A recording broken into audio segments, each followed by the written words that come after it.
Without a doubt, sewing is a creative outlet. Wearable art, home decor, and quilted comforters are just a few of the creative sewing categories. Yet without knowing the basics of sewing, you may not be pleased with your sewing ventures. Today's program will focus on basics, elastics to be exact. As the second program of our two-part mini-series on elastics, I'll first feature cleverly designed elastic that's clear. It's destined to provide with you great shaping and a stepping stone to creative projects. So elastic, stretch your options. That's what's coming up next on Sewing with Nancy. Sewing with Nancy, TV's longest-airing sewing and quilting program with Nancy Zieman, is made possible by Baby Lock, a complete line of sewing, quilting, and embroidery machines and sergers.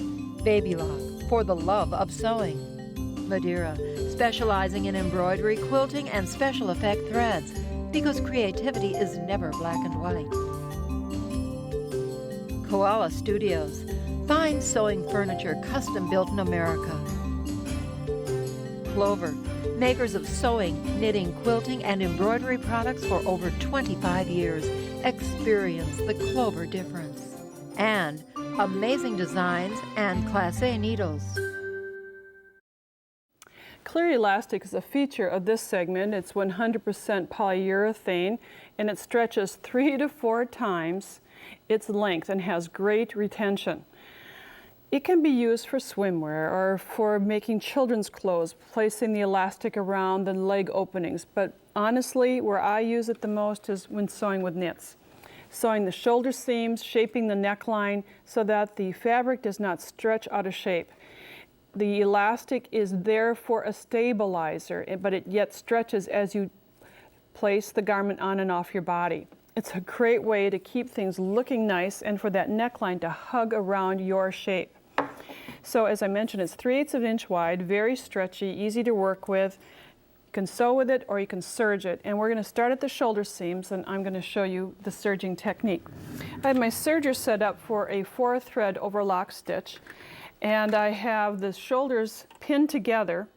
And I started just to sew or serge with a 4-thread overlock, just about 2 stitches.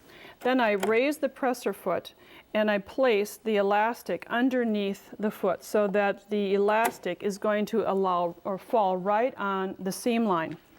Now as I'm sewing or serging, I should say, right over the clear elastic, I'm just kind of holding it at a slight tension, not pulling it, just making sure it's slightly taut. And obviously, when I reach this bin, I better take that out. So this is just to serge over the area. And then as I get out, you'll see what has happened. And here it is in the seam. You can see possibly some of it glisten a little bit. That's that clear elastic. So that as you wear it, it stretches. You can get it over your head, but then it retracts to its original size. A just fast way to get it in the right spot. Now another option is to place it around the neckline. And I have a sample that I'm going to be working with to show you how it's serged to the neckline, or you could stitch it too. Serge it or sew it, and then do a top stitching at your sewing machine.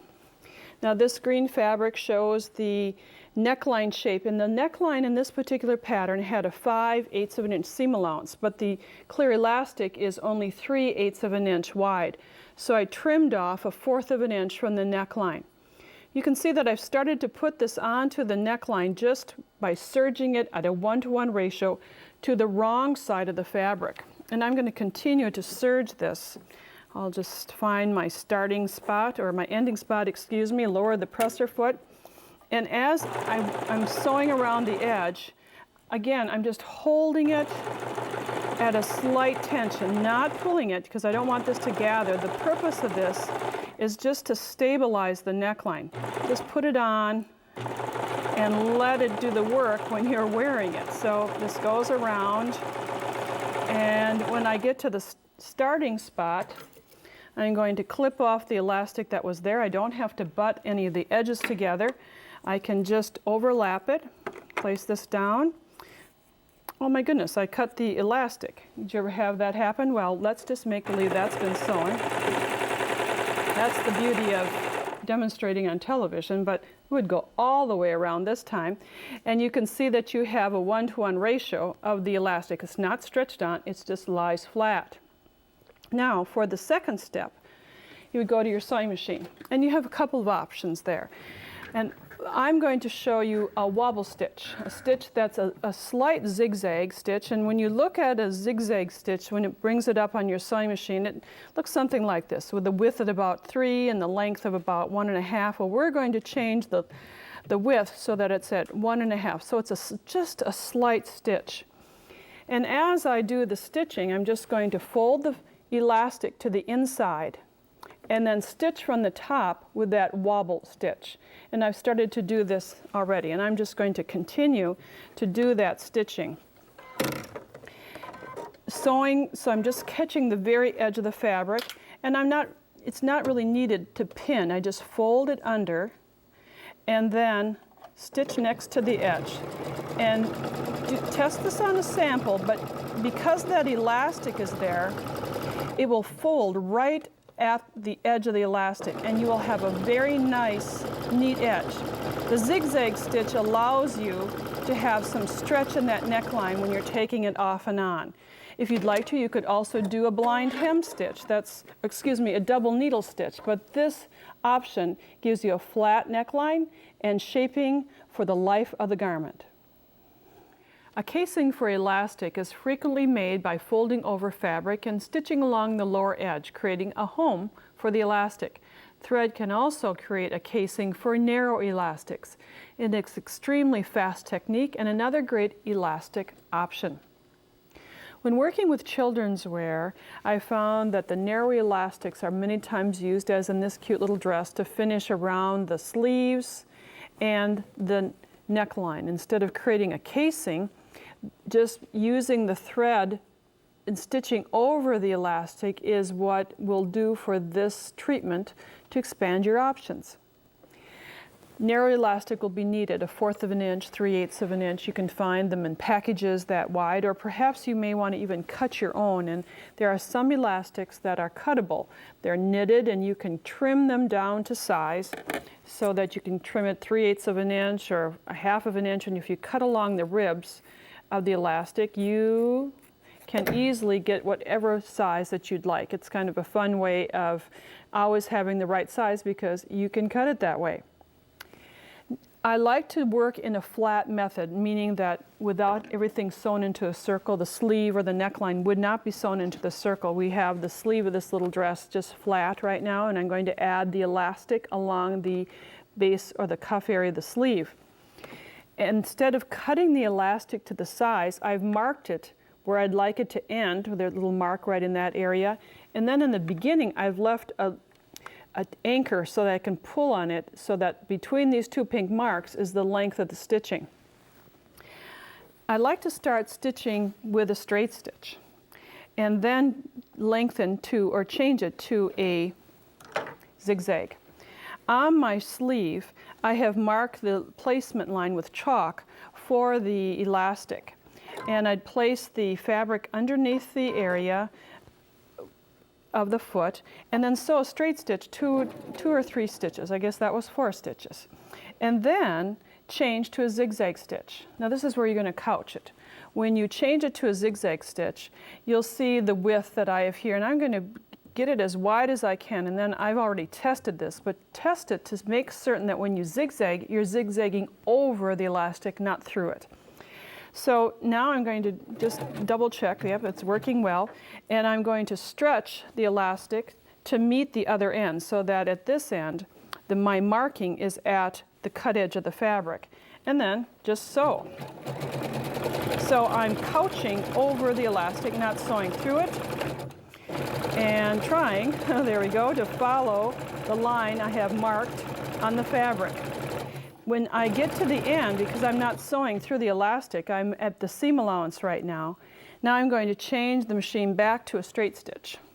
And the last 2 or 3 stitches, or maybe 4, I'll sew just straight, anchoring the elastic, and then I'll just cut my threads. And when I get this raised, then I can simply trim off the elastic at its proper length. And then you can see it stretches in this area.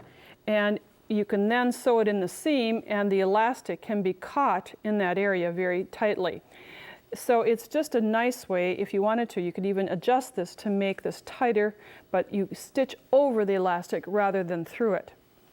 On our little dress, we even had narrower elastic. It was 1/4 of an inch wide instead of 3/8 of an inch wide. And it was couched along the neckline, had 2 little rows as well as a row around the sleeves.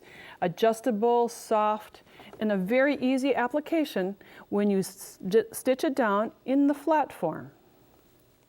Smocking and little girls' dresses go hand in hand. For those of us who like to take the easy way out, here's an alternative to smocking. Create the decorative effect with elastic thread, a zigzag stitch, and a specialty foot. In our little sample, we just have a minimal amount of smocking, but you could do this smocking effect as we have around the neckline and the sleeve, row after row after row if you'd like, to get the full effect. It's dainty, perfect, as we mentioned, for small little prints and little girls. So to work with this, elastic is the feature and thread is the type of elastic. Now this is maybe a misnomer because this is not true thread and it's not going to be placed through the needle. It's used, sometimes people use it in the bobbin, but we're going to use it today to zigzag over it to place on top of the fabric. And to do this, the specialty foot that we're going to be using is a multiple cord foot. It comes in several versions depending upon what your machine looks like. And we have threaded 3 strands of the elastic thread through the clasp. There's little openings where you just can slip the thread underneath this section into the channels, or you can thread it through if you'd like with a needle threader, but you can just lift this up and thread them underneath. Another version for this multiple cord foot is where you do need to thread it through, perhaps with a needle threader. We have 2 of the 3. This one actually has 5 holes on the underside. We're just going to use 3 of them. You can see the 5 holes, 1 row with 3, another row with 2. And you could use a traditional needle threader, a serger needle threader, or a regular needle threader to put the elastic in the loop and then through the opening in the foot. But here's the important part. You have to tie the threads together. Make sure, even after just getting 2 of them, tie them together because they can slip through the holes very quickly. So once you get your foot established with long lengths of thread, then we're going to snap the one that has 3 of them onto my machine and set up the machine for a zigzag stitch. Now, it's not a normal zigzag stitch. We're going to go with a multiple step zigzag, and you may find this on most machines, and it happens to be number 15 on my machine, and it goes 3 stitches one direction, 3 stitches in another direction, 3, 3. And I do have it set at a wide width so that it covers the whole width of the elastic. Like our last technique, I like to draw on the wrong side of the fabric for the placement of the zigzag stitch. And I do like to start to sew in the flat method, not in a circle. In other words, I'll sew the seam after the fact. And so I'm just going to, before I start stretching, and I'm just going to double check that the stitch is wide enough so that it's covering all 3 of the stitches. Now, you can have 2 options. You can stitch it with it slightly taut and then stretch it after you're finished, or you can stretch it slightly now that while you're sewing. And I have a pink line, and I have these threads, and I'm just going to sew. And the threads go through the channels. And as I'm stretching this, it's smocking. Now, what I would do if I were going to make rows and rows of smocking is that I would draw subsequent rows so that I could just keep on doing this. If you're doing a lot of this, perhaps you'd get 3 spools of elastic thread so that as you're stitching it, you don't have to keep rethreading the channels of this area. Now, as I get to the seam allowance area, I'm not going to stretch the elastic. I'll just let it be flat. And now cut my threads and bring this up. And as I pull this out, out comes the elastic thread. And then you can just ease and smock more of this if you'd like to get it a tighter smocking area. So it can be decorative or it can be functional. This is kind of fun. And it's just with the thread and the foot and that multiple step zigzag. If you use a traditional zigzag, you will not get the zigzag stitch to catch between the stitches. If you can see, there are between the elastic thread. That's why you need that multiple step zigzag. And here you can see that first of the smocking row. So one row or two rows or multiple rows working with elastic thread gives you another elastic option. If you're looking for a soft, flexible finish on knits, baby clothes, or fleece, turn toward fold over elastic. The plush finish is soft next to the skin. The application is easy because of the folding feature. An added benefit is that the poly nylon spandex combination in the elastic can be dyed to match your fabric. When we look at this 1-inch wide elastic, the plush side is facing you, the inside is a little rougher, and you'll see perhaps that there's one area in the middle that's not knitted, allowing the elastic to easily fold in half. Great for, as we mentioned, little kids wear. We're going to put it on in a two-step method so that the fabric doesn't stretch at all, so that it is nice and flat, and it's easy to put on. But I'm going to show you the hints that I like to use. I have the wrong side of the elastic on the table, and then I'd place the right side of the fabric facing up. So I have the wrong side to the wrong side. And I would align the edge of the fabric. Now this would be the finished edge. So if you have a seam allowance around the neckline and you want to put this along, trim off the seam allowance. So here's the finished edge. And notice I've started lower than the elastic. And there's a reason for that. And I have it aligned at that middle section. My machine is set for a straight stitch. On my machine I have a stretch needle so that works out very well. I have all-purpose thread. And then I'm going to place down the presser foot so I can see that I'm still stitching on the fabric. I don't want to stitch off the elastic or the fabric. So I just want to guide where that has been sewing, and I can see where I guide the presser foot along the fold, and I'm able to sew. So I'm doing this kind of on a 1-to-1 ratio. Now you may find that you're going to have to hold this elastic at a slight, just an ever so slight tension, not stretching it like this. Just give it a little tension so that as you're going around this area, it will hug the neckline. And then I'm just aligning the fabric next to that center marking. Now because this onesie has quite a bit of shape, I'm taking a little time to make sure that it's pretty straight, and as I come off the edge, then I can do the cutting of the elastic. I don't like to cut the elastic until I've done this first stitching. The second stitching is really easy because now I have it sewn on. I just enclose the edge. The plush side now is visible, and I'm just going to fold it in half and straight stitch. Straight stitch as close to the edge of the elastic as possible. And here you really don't have to do any stretching. It just it will feed in there almost automatically. It's fast, it's a nice finish. Now this is a 1-to-1 ratio. If you wanted the elastic to gather the edge, you could try a different application, but this is where I've used it the most, just on an easy finish. So as we bring this up, you'll see it didn't take me very long, and that has a very neat finish. Now I mentioned that this elastic can be dyed. Well, you can follow the instructions that come with the elastic and use a very generic dyeing method, but if you'd like it to match perhaps for a little girl's outfit, you can dye it following the instructions, and there you can even more readily see the center marking where it hasn't been knitted, so that it definitely will fold in half. The plush side will accept the dye even more than the wrong side. So that shows you the right from the wrong side. So making baby wear, a throw blanket, some sportswear perhaps, a great finish for knits, the fold over elastic.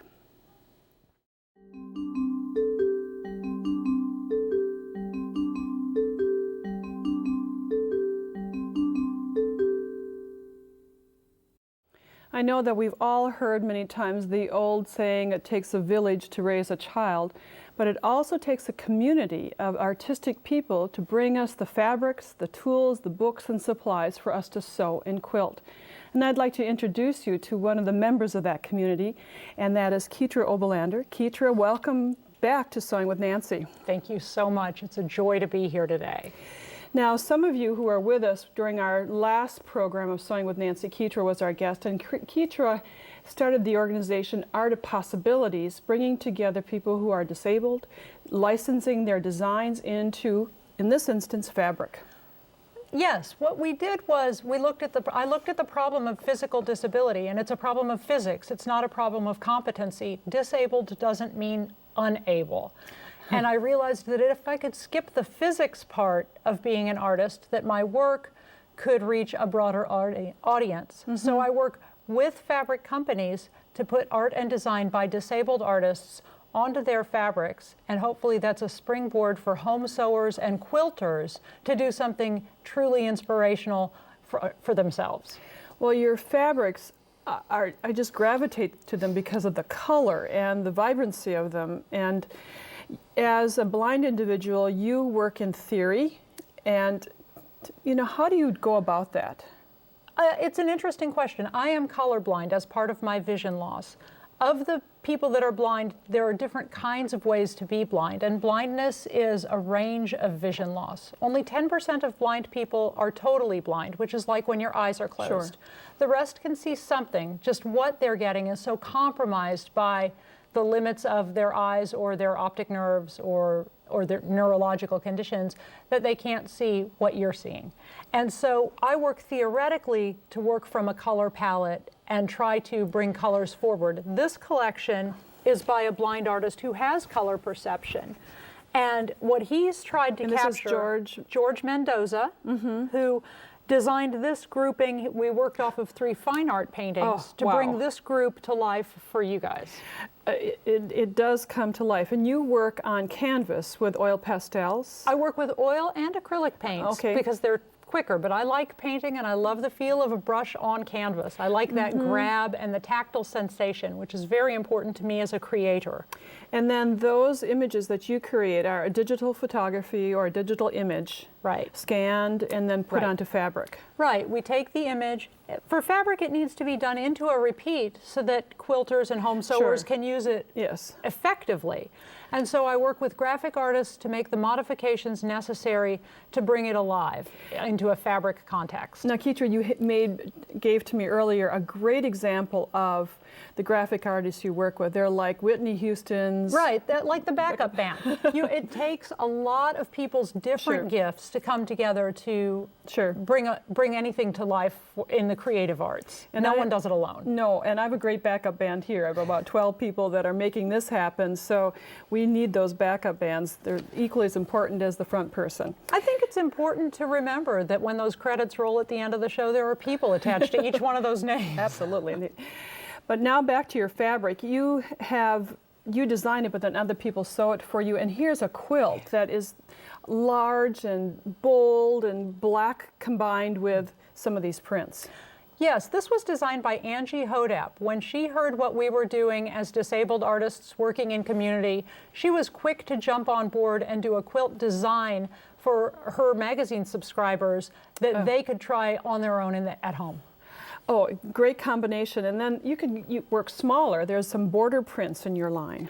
There are. I think the good thing as we create more lines, we're trying to build in different looks by each of our artists and to create more opportunity for creative expression for home sewing and quilting. And what I like about your fabrics is that they stand out. I mean, they're not going to hide in anyone's corner. If they're in the closet, they'll jump out at you. Right. Just like with a disabled person where you notice the assistive technology before you notice the person attached to it. Our fabrics really pop. Well, they certainly do. And with this particular design and with your other fabric lines, if you see if their color ways are correct, the prints and the size of the prints work very well together. It's, it's a great hope of ours. I believe in cohesion. I believe in a world of inclusion, and I believe that our arts and our crafts should reflect that inclusion and cohesion in our daily lives. Well, Ketra, thank you for being my guest on Sewing with Nancy. And you can turn to the sewingwithnancy.com website, click under Nancy's Corner, and under the 2400 series, you will find Ketra's name and also there a brief description and a link to her website. Well, this wraps up our two-part series on Sew Elastic, Stretch Your Options, and I hope that you've learned some basic techniques as well as been inspired by Ketra. Thanks for joining me. Bye for now. Nancy has written a fully illustrated book entitled Sew Elastic, Stretch Your Options that includes all the information from this two-part series. It's $9.99 plus shipping and handling. To order the book, call 800-336-8373 or visit our website at sewingwithnancy.com/2423. Order item number BK2423. Sew Elastic, Stretch Your Options. Credit card orders only. To pay by check or money order, call the number on the screen for details. Visit Nancy's website at sewingwithnancy.com for more information on this program. Sewing with Nancy, TV's longest-airing sewing and quilting program with Nancy Zieman, has been brought to you by Baby Lock, Madeira Threads, Koala Studios, Clover, Amazing Designs, and Classe Needles. Closed captioning funding provided by Rowenta.